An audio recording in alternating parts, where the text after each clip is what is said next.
Hello, Stitchers. Welcome to Stitch Please, the official podcast of Black Women Stitch, the sewing group where Black Lives Matter. I'm your host, Lisa Woolfork. I'm a fourth-generation sewing enthusiast with more than 20 years of sewing experience. I am looking forward to today's conversation, so sit back, relax, and get ready to get your stitch together. Hello, everybody, and welcome to the Stitch Please podcast. I am your host, Lisa Woolfork, and I am, as I say every week, this is a very special episode because today we are speaking with the executive director of Scraplanta Creative Reuse Center, Jonelle Dawkins. Welcome, Jonelle, to the program. Thank you so much, Jonelle, for being with us today. Welcome, welcome, welcome. Thank you. I'm excited to be here. This is so much fun because there's a lot of conversation around sustainability and environmental justice and all of these different questions. And what you bring to the table, Jonelle, is a background where your sewing and sustainability and creativity all go together, that you don't have to choose to be a sustainable sewer or choose to be a deeply creative and experimental sewer or a cosplayer. You can be all of those things at once. Well, maybe not you, but if your name is Jonelle Dawkins, then you are definitely all three of these things, because that is exactly what Jonelle Dawkins does, is she does all of this amazing, wonderful, creative cosplays. But I'm talking to her today because of Scraplanta. And I am incredibly excited to hear more about this really exciting project and the role that you have as the executive director of this organization. Thank you again for being with us today. Welcome. Thank you, Lisa. Thank you for that wonderful introduction. You are amazing, and I'm so glad to share your story with the Stitch Please podcast family. So tell me a bit about your sewing story. How did you get started? I remember I was 9 and I told my parents I wanted to learn how to sew, and they were tired of my different hobbies. And so they were like, this is it. We're going to get this sewing machine. If you like it, you like it. If not, that's it. And so I took like 3 classes at a local church. And it was me and one other person. And the lady, after 3 classes, she said, I don't like children. And she just stopped teaching us. Wow. She just stopped. And so it seemed like from age like 9 to 14, I was like on my own. And I was just playing around with the sewing machine. I had an American Girl doll. So I tried to make clothes for her. She looked like a cave woman, but it was okay. I was just having fun. You started cosplaying early. You're like, you know what? This doll needs some clothing, and I'm going to go for that primitive aesthetic. Yes. I want her to look like a cave woman. I absolutely do. Our common human ancestor. This is totally adequate. This is a good way to begin sewing. Yeah, and so I wasn't confident in sewing for myself at that point. It's like I'd sew like pillows and everything.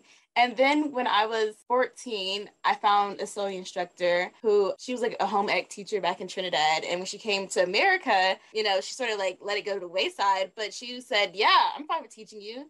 And she really taught me how to, one, read patterns. Oh, wonderful. I was just cutting stuff out. And I'm like, okay, this is a shape. But like, now that is this going to be an arm or a leg? Who's I had no idea. And I finally learned how to put it together. And like the thing I liked about her like Caribbean influence with her fashion was that she had fun with it, because the fashion industry is it can be at times so boring. Everyone wants to wear black because it makes you look skinny and just stupid stuff like that. I want to have fun. And so I got my confidence with sewing, and then being in high school and being like an overachiever, I was all over the place. I didn't really have time to take sewing classes after 9th grade. But I knew I wanted to study fashion design at first. Okay. And then when I got older, I was like, man, I can't stay creative. Like I saw Project Runway and I saw how they were so catty. And I thought, oh my gosh, I don't want to be in this environment. So I said, let me do fashion merchandising, because I can understand the business of fashion. Yes. And I can find ways to make it more sustainable through that process. And so when I went to the University of Georgia, I studied abroad in Ghana because, my program had like several different study abroad programs. And I was really on the fence between going to China or Ghana. Okay. And at the end of the day, I was like, well, why not go to Ghana? You don't hear about people studying abroad there. Like everyone wants to go to like Europe and Asia, but why don't we go back to the motherland? Right. And it was the best 3 weeks of my life. Oh, that's so beautiful. Now, Yeah. I want to back up a little bit. Oh, yeah. We can back up. I am so loving this trajectory that in like the course of just a few minutes, you just described being a 9-year-old who had too many hobbies to being an undergraduate who was in Ghana for a transformative 3 weeks. And the thing that gets me so about the story is that your parents had sat you down and said, look, Jonelle, here's the thing. You have been through 1, hobby 2, hobby 3, hobby 4. And we are here to tell you that sewing is going to be it and no more, right? That was a nice little poem I just made up. You're welcome. And what I thought was so interesting is that, okay, so as a 9-year-old, you had to commit. Now, the adult sewing instructor, on the other hand, who was teaching you at church, did not have to commit. She realized, she's like, oh, wait, I hate this. I don't like working with kids. I don't like teaching kids how to sew because kids are annoying. And then I'm just going to quit.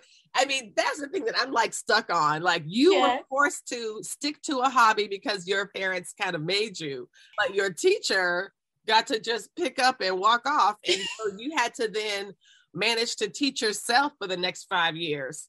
Until you found someone else who was willing to sit down with you and go over some fundamentals.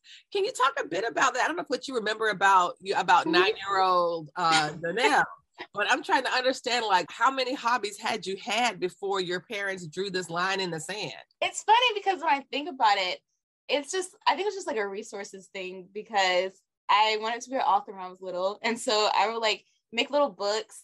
I think my parents would buy me craft kits, but I didn't really like them as much as I like the fashion ones, like sewing and everything. And I think my parents were like, we just need you to focus on something.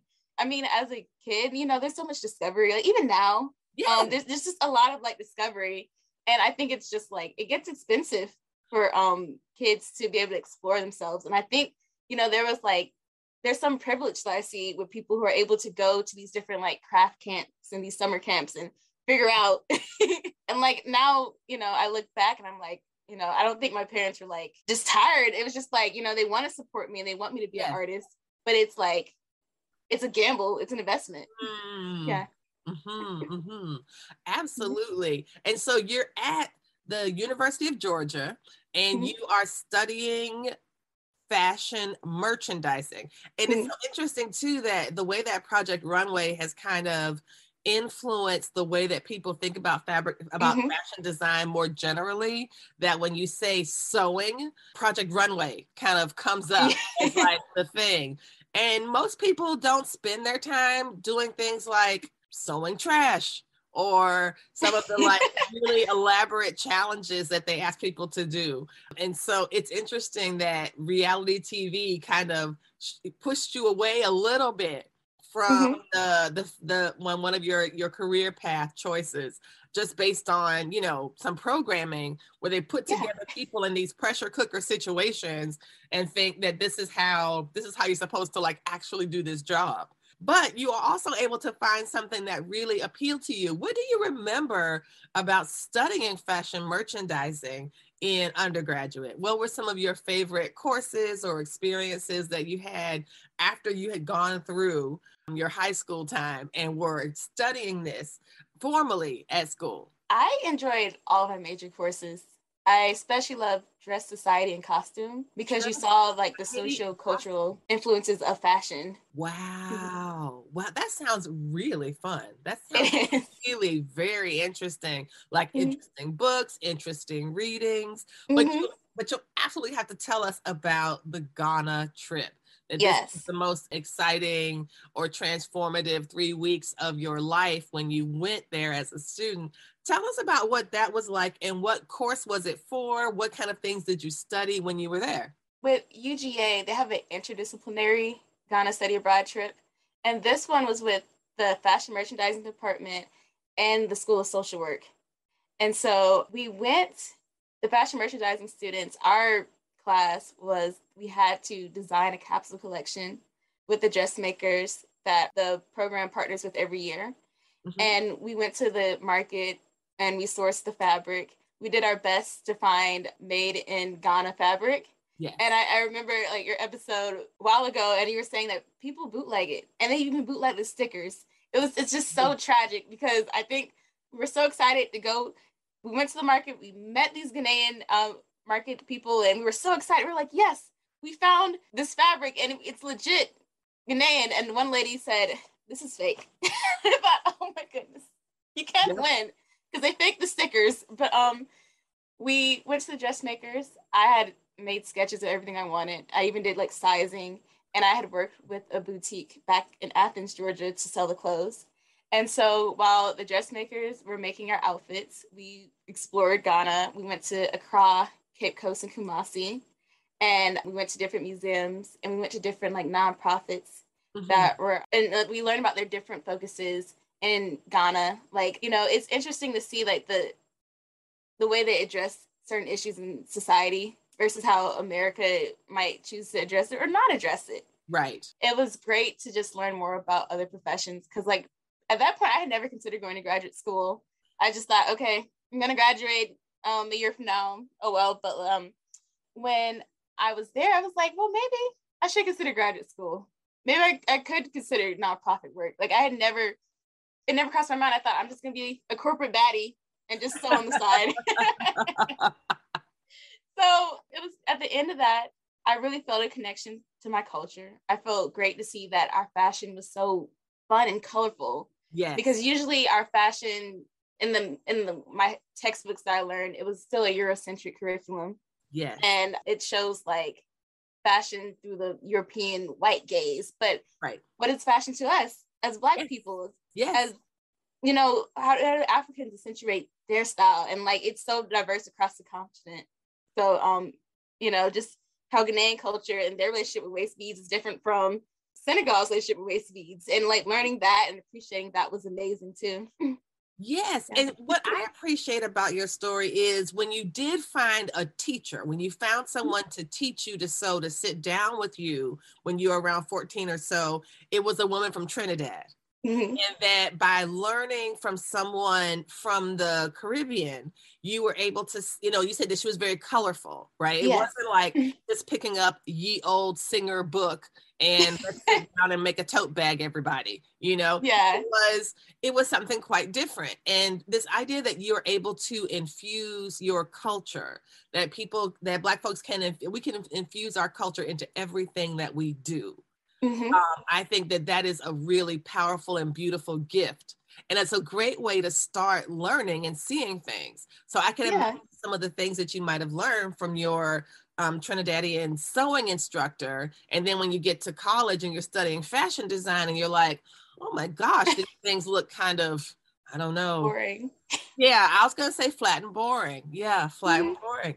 And so you were able to kind of combine, it seems, a really diverse sewing education, a really diverse foundation that allowed you to kind of mix some of the standard European style of instruction with flair, not just flair, because that makes it sound like it's superfluous, but with a new degree of attention to cultural specificity and detail, which is a form of aliveness, which I think is really quite wonderful and really quite vivid. That's really wonderful. Do you recall any of your any of your early favorite sewing projects or design projects that you did either when you were doing your informal study yourself as a child or with your Trinidadian sewing instructor or anything that you might have done when you were in undergraduate? Because I feel like those earlier projects really shape, I think, how one approaches sewing in the later years. Do you remember anything particularly striking that you made in those early days of your sewing, your high school years or undergraduate years? Well, there is one project that I did before I found my sewing instructor, and it was from McCall's pattern. It was like these shorts, and they had a really flowy, like leg, so almost like a skirt. Okay. And it was trash. And it was absolute trash. Like the stitching was all over the place and everything. But I took it to my sewing instructor on the first day because I was like, this is what I tried to make. And she said, you know what? Keep it. Keep it as a reminder of where you started and how you're going to be. And we redid the pattern and it turned out great. Like, and I love just being able to see like my growth as seamstress, because even now I'm still growing. Like some stuff I make, it's still trash, especially if you zoom in. But especially if you zoom in. I'm like, and who is doing such a thing? Who asked them to zoom in? Yeah. And especially like with different fabrics. I've worked with wovens up until like pretty much last year when I made my graduation dress, and I was like, oh, knits are a completely different ball game. Okay. Yes, absolutely. Yeah. Absolutely. But I was terrified of working with certain fabrics, like working in general with like patterns and everything. But I said, just go for it. And like I made this skirt of like newspaper that I had like woven together. Nice. And I did it for a fashion show in high school. And it's like it's in your youth, you don't have as much fear of like trying out new things. And everyone loved it. Yeah. And I was just like, where is that younger Jonelle who just has no fear of like, let me try this and see how it works. You never know what's gonna happen, right? And I think that that clearly that Jonelle is still there. There's only one you, and as you grow and you will continue to take risks and do, and the more you sew, the stronger and better it's going to get.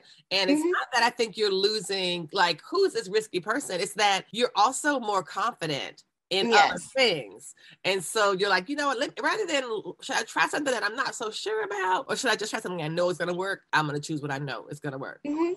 But at the same time, you have a lot of experimentation in your sewing, especially through the cosplay.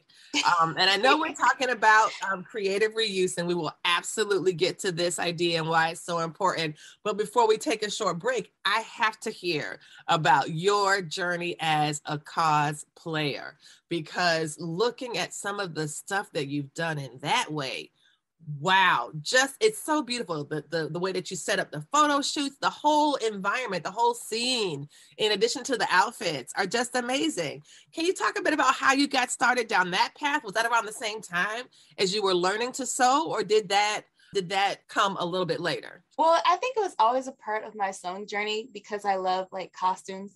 When you're younger, it's like when people dressed up in historical costume, they were pretty much doing Civil War reenactments. And I was like, I don't want to do that. Thank you. I liked the hoop skirts and like different fashion pieces because I was like a huge American Girl fan. Yes. And so I was always wondering like, how can I incorporate this into, I guess, everyday life or whatever? And it wasn't until I went to high school and I went to my first con right before 12th grade. And I was like, oh my goodness, what am I going to wear? And I like cut up this like yellow shirt so I could be Misty from Pokemon. And it was funny because I wore it on Friday and the whole weekend people kept coming up to me and saying, you were Black Misty on Friday, you were Black Misty. And I was like, yeah, of course, even though I met several Misties and I was the only Black Misty, and I didn't even think of that I was navigating in this space like as the only like Black person that actually dressed up. Because my friends who went, they all had like t-shirts and jeans, but I'm like, no, I'm gonna dress up. Yeah, this is a con, y'all. This is why we're going to this convention. Do you remember which one was it? What was it called? Was it Comic-Con? What con was it? It was MomoCon. MomoCon. So tell us about, what is MomoCon? So MomoCon is I would say it's just a regular big con in Atlanta. It's Memorial Day weekend. Yep, it's Memorial Day weekend every year.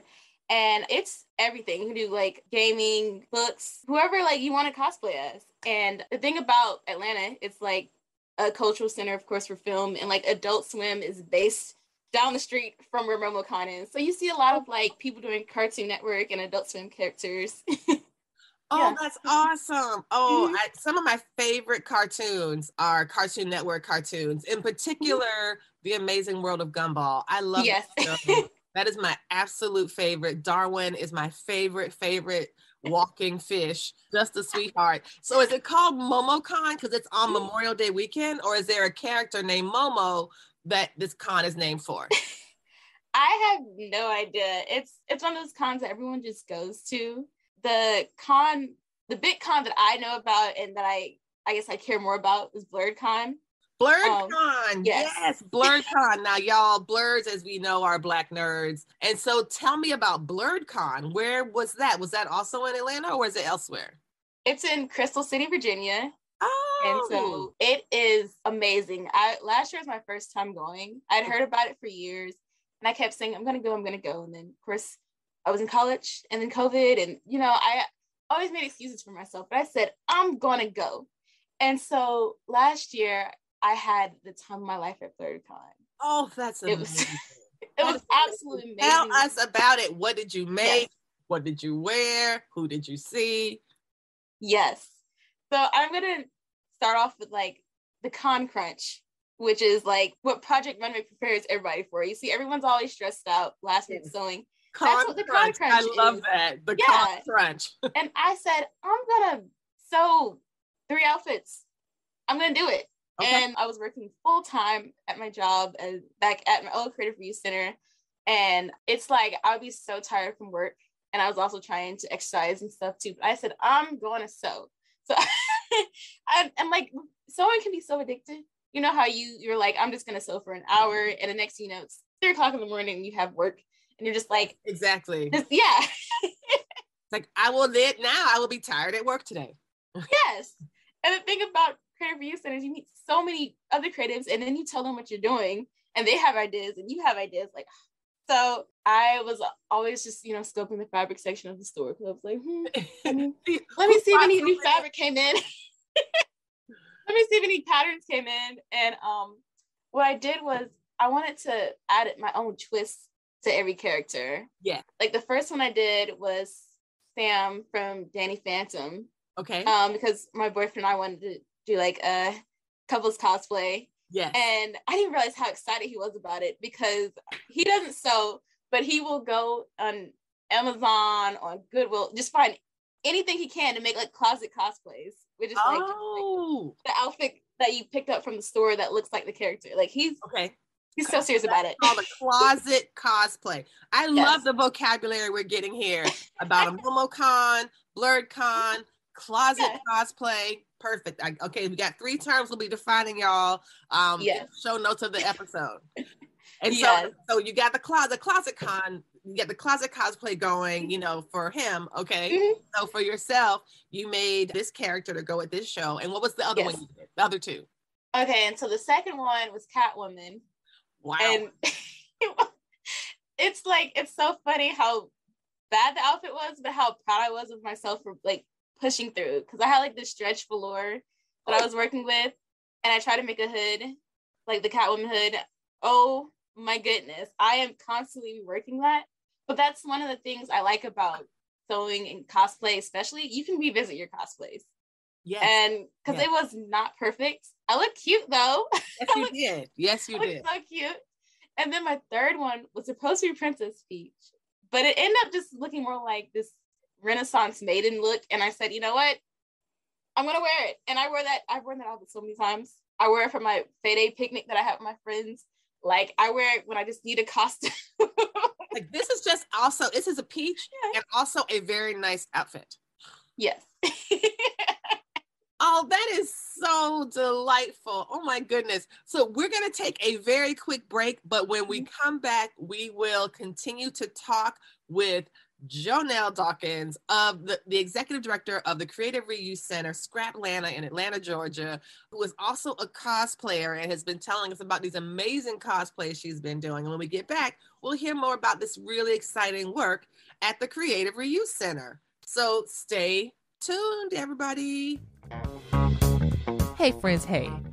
What are you doing on Thursday around 3 p.m. or so? You got 30 minutes to hang out with Black Women Stitch? You got 60? If so, come through for 30-Minute Thursdays. Thursdays, 3 p.m. Eastern Standard Time. You can chill with Black Women Stitch on Instagram Live or talk with us through the two-way audio on Clubhouse at 3:30 p.m. Eastern Standard Time. That's Thursdays for 30 minutes. Come hang out, chill, and have fun with us. See you Thursday. everybody. We are back, and thank you so much. You are listening to the Stitch Please podcast, and I am talking with the very talented, very creative Jonelle Dawkins, who is the executive director of Scraplanta Creative Reuse Center. Now, in the previous segment of our conversation, we were talking about her sewing journey, her travels, her amazing cosplays, and now we're going to talk about her work, which you might think like, why are you on here talking about her job? Because her job is amazing. Her job is really, I think, a really firm anchor into how we can keep sewing going in a way that keeps materials out of landfills and in people's creative spaces. I also love the idea of creative reuse because there are times and there are certain resources in sewing that I personally might not need anymore, but would be a great benefit to somebody else who could make it something totally new. And so please tell us about Scraplanta. I am excited about this and how you got started in this field. Atlanta is not like your first job as a creative reuse center. You did similar work in North Carolina. Can you talk a bit about your journey as someone who works in a creative nonprofit space? Yes. So I'll start from the beginning. When I first came to Greensboro, I happened upon a shopping center that had a secondhand art supply store. And I thought to myself, these exist. I went on Google and I saw that there was another one called Reconsider Goods in Greensboro. And I said, well, let me go visit them. And I went there and my mind was just blown away, just all the fabric. You know, as a fiber artist, I'm like, yes, fabric. So I signed up to volunteer there. And that was November of 2019. And then I volunteered for a couple of months. And of course, COVID shut everything down. So I just kept on working in grad school and doing other stuff. Quarantine happened. I got to sew and be more creative. And then they emailed me in September of 2020 saying that they were moving to a new location and they needed volunteers. So I said, okay, let me go volunteer again. Yeah. And since my classes were online, I had free time to go very often. And they said, do you want to work here? And I said, I can get paid to be here. And so I said, yeah. And so I worked as a sales associate from pretty much my final year of grad school. And it was so amazing to just see how many people came together over their love for art and how to make it sustainable. And right before I graduated, they offered me a position as a sales floor manager. And I was like, wow, I get to use my degree after all. There you go. Fashion merchandising. And so I got to really work and see like how people shopped for different items, especially like I really connected with the seamstresses. Anytime I was at the register and someone had a fabric, I was like, what are you gonna do with this? And then we'd go back and forth and I would show them what I'm doing and everything. And it was funny because I thought to myself, like, I want this in Atlanta. This needs to be in Atlanta because I know I'm gonna go back home one day and I need a creative reuse center there. That's right. And I did my research and found out that Scraplanta existed. And I just put it out there in the universe where I connected with the board president. And she said, oh my goodness, we've been looking for an executive director. And I thought, wow. Me? Can it be me? Wow. And there's so much, at first, I think I had like imposter syndrome because I'm like, no, they're going to rescind it and say, it's not going to be executive director. It's going to be something else. It's that cannot be my position. Like, me, an executive? Yes. You said you wanted to be a corporate baddie. Now you're an executive. See? Yeah, and in a nonprofit space and doing exactly what I love because I've always wanted to do something sustainable with fashion, but it was hard to find a career like that. Yeah. And like in undergrad, I couldn't find any internships that I really wanted. And like, I wasn't really passionate enough to like fake it for career fairs and stuff like that. I'm just like, why am I here? Yeah. Yeah. And I wanted to take what I learned from Reconsider Goods and build on that with Scraplanta. But I didn't want to just let Reconsider Goods be my only focus. Yeah. And my only source of reference for Scraplanta. So in November, I left Reconsider Goods and I started like a travel series where I went to other creative reuse centers around the Southeast so I can learn from them. And it's been an amazing journey. That is fantastic. So tell us about some of the places that you have visited on your creative reuse journey. Like not just now we talked in the earlier half of the program, we talked about like your sewing journey, starting as a 9-year-old and then a self-taught 14-year-old and then into undergraduate and then into graduate school, and all the while you're sewing and creating. But this is an actual factual trip where you went to one place and then another place. Tell us about where did you go? That's exciting. So starting off in North Carolina, I went to Richmond for Richmond Scrap RVA. Yes. Scrap RVA. I have been to Scrap RVA. My son is an undergraduate at the University of Richmond. And so when we were like visiting and stuff, we would stop down by the Scrap RVA close to where he is. There's also, I think it's near VCU, which is Virginia Commonwealth University, which has an amazing art department. So there's a lot of artists there who are putting things in out. So you went to Richmond. Where else did you go? I went to Durham for the Scrap Exchange in North Carolina. And then I went to Nashville for Smart Art Supplies and Turnip Green Creative Reuse. And then I said, I want to go on this epic road trip from Atlanta to Texas. Oh, Lordy. And and it's one of those things that I still put out in the universe. I told my friends, because my friends were like, you keep traveling and we're jealous. And I'm like, okay, you know what? If you want to hop in the car with me, so I don't go to Texas by myself. Yes. Come along. Yes. We don't drive to Texas by ourselves from Atlanta. We do not. Yes. Because we do not, because we are Black women and we cannot trust the highways and byways. Exactly. With our lives. So alone. Yes. Because even my friend, he had a green book and everything. He was like, we're going to be safe.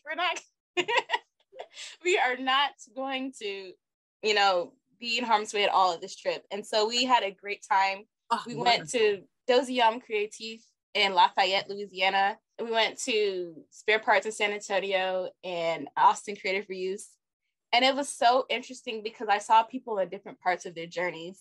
Scraplanta, even though we've been around for years, we're still like a baby because we're just now opening our permanent retail location. And so we got to see places that have been open for years. And some that are just like us that just opened a year or two ago and they're growing. Yes. Now, what were some of the things that stood out to you? Are there certain regional differences, like the way that Richmond, that Scrapped RVA looks versus the shop in New Orleans or the shop in Louisiana? What are there regional differences throughout the Southeast between like what one state might have a lot of versus what another state might have or city? Well, I did try and have like some of the same interview questions with each executive director, because I was like, what are the items that don't sell and what are the items that, do sell? It's funny because there's one thing like trophies. Every creative use center, they had a bunch of trophies that they just could not get rid of. Wow. Yeah. Trophies. So trophies, wow. That's so funny because I really think I have indeed seen some trophies when I went to Richmond. And I also want to give a shout out to, I'm in Charlottesville, Virginia, but there is a creative reuse center in Palmyra, which is a bit outside of Charlottesville. And it's called the Scrappy Elephant. And she's a really nice lady. And I've sent fabric her way. And it's a wonderful little spot. So I want to give a shout out to her and her work because she does really great stuff. And I'm sure she might have some trophies there. So that I wonder how trophies end up in a creative reuse center. Do people just think, oh, wow, I've had these trophies for all this time. They look like little sculptures. Maybe some artist will make something with them. Have you ever seen a project that's involved a trophy? I've seen people, they've taken off the little top part and they've spray painted them. They've made little figurine sets with that. I think with the little long part, sometimes people use that to make like little batons. Even like the stand part, people have used the stands to make like nameplates. It's like literally the possibilities are endless. If you just sit down long enough and stare at it, you will come up with like 10 ideas. I was just like, you could take a dress form and like take the little person off, the little bowler at the top, and knock the bowler off and put like a little pin cushion on top, or a little dress form or something like that. And it could be something completely different. Like there might be reasons to have little tiny pedestals for other things. Yeah. Yeah. Wow. Look at me. Now I'm thinking like, what's all these old trophies we got around here? Oh, that's fantastic. And so that was one of the things they said that didn't sell. What were some of the more popular or rare finds, or the more popular things that move pretty quickly through a creative reuse center, especially when it comes to sewing? Did you see some things that people were like, oh, I'm so excited this is here, or I can't wait to get rid of this thing, and someone's like, I'm so excited this is here? I mean, definitely fabric. I think we all end up buying fabric that we just don't end up using. And we finally have the heart to be like, I'm going to let this go. As soon as it gets on the floor, if it's bright and colorful, someone buys it. Because they're like, yes. And like when I was in Austin, I found some UGA fabric. And I'm like, let me get this. Let me get this. You found UGA fabric when you were in Texas? Yes. Wow. And even like with sewing notions, one time when I was at Reconsider Goods, we got like all of these sewing hams. And a bunch of them. And I was the only person who knew what they were, because everyone was like, what are these like giant sacks? What are these things? I'm like, those are sewing hams. And we're like, put these on the floor because someone wants to buy them. And they were gone. We never saw them again. That is so funny. I'm like, where did this great ham massacre come from? Like, what was this that someone had to turn in like, 12 hams? Like, that's enough. Yeah.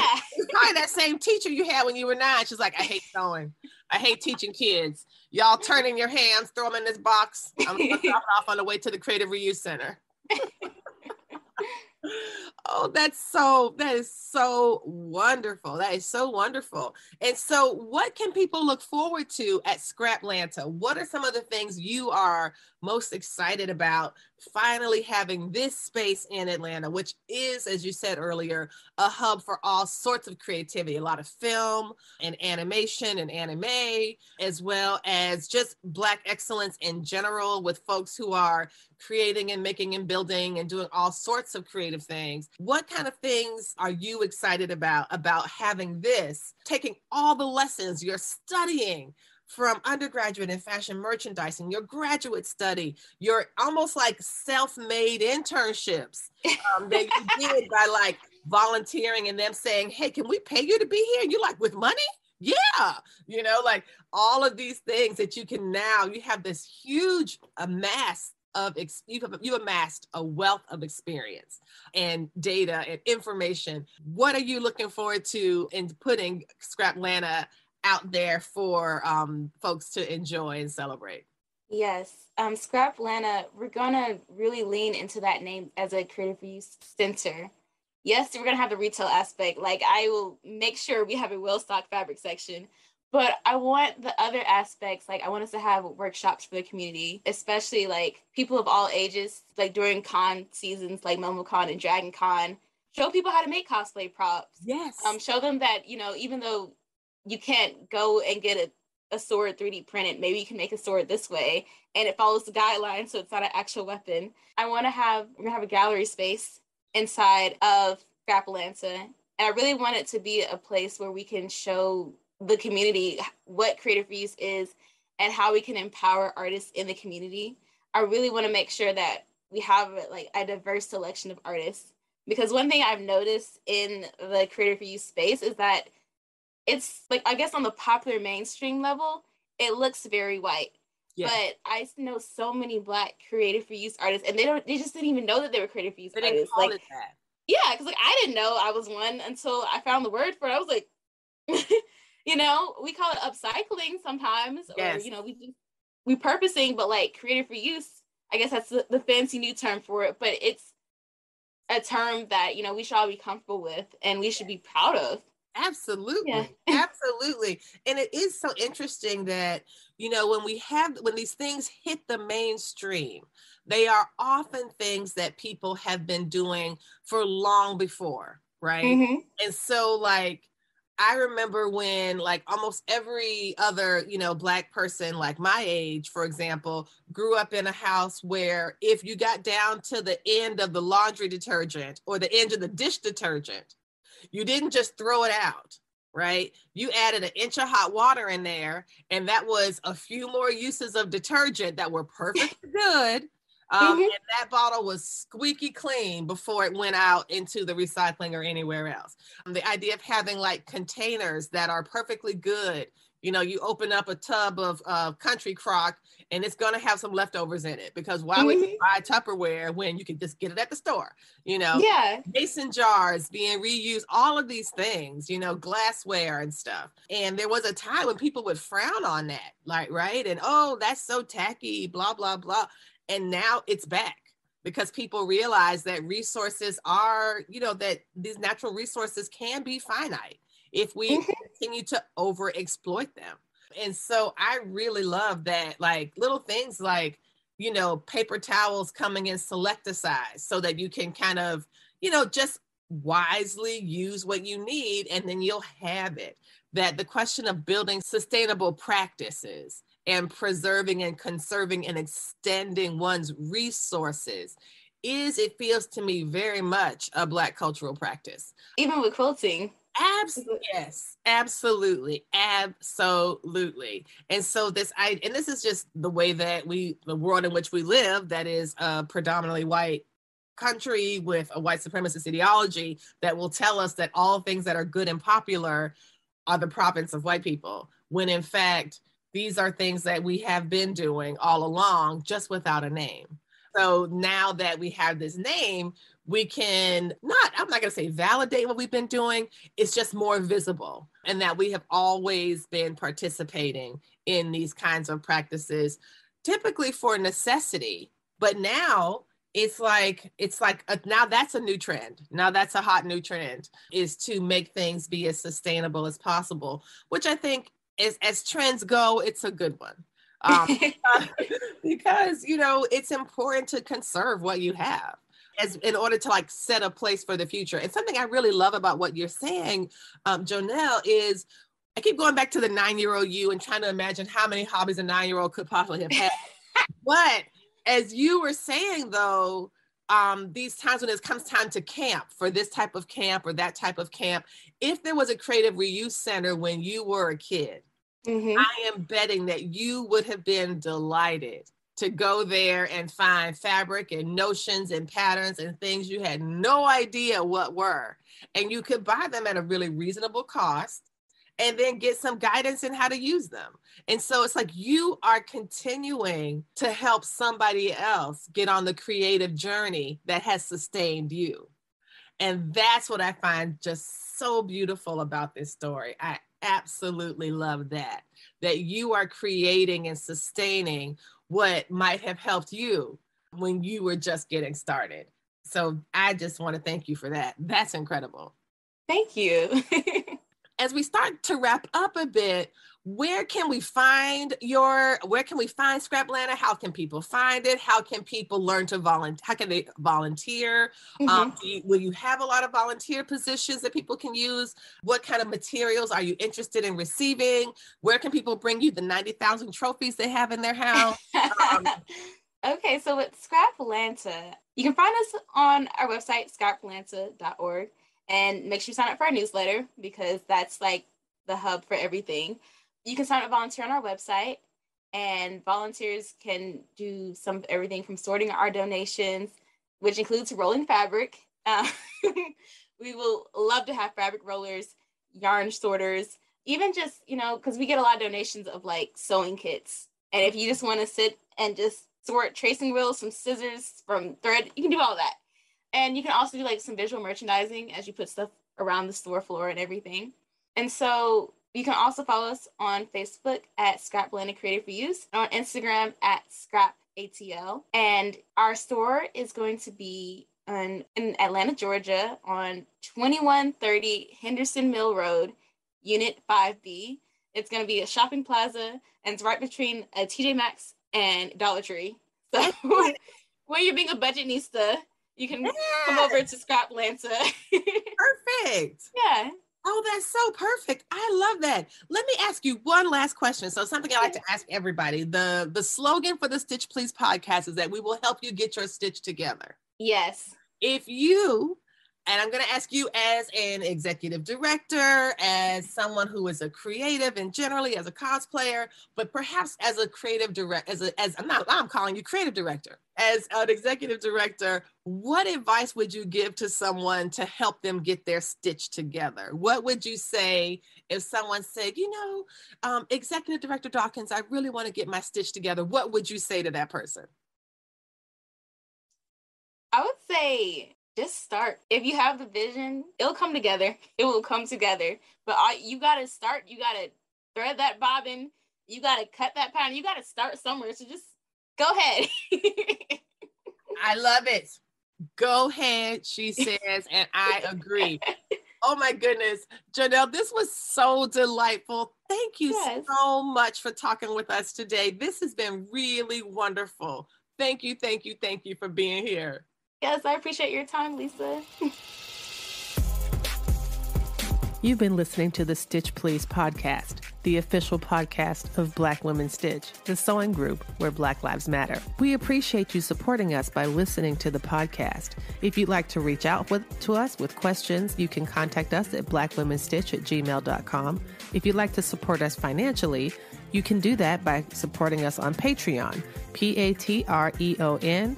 And you can find Black Women Stitch there in the Patreon directory. And for as little as $2 a month, you can help support the project with things like editing, transcripts, and other things to strengthen the podcast. And finally, if financial support is not something you can do right now, you can really, really help the podcast by rating it and reviewing it anywhere you listen to podcasts that allows you to review them. So I know that not all podcast directories or services allow for reviews, but for those who do, for those that have like a star rating or just ask for a few comments, if you could share those comments and say nice things about us at the Stitch Please podcast, that is incredibly helpful.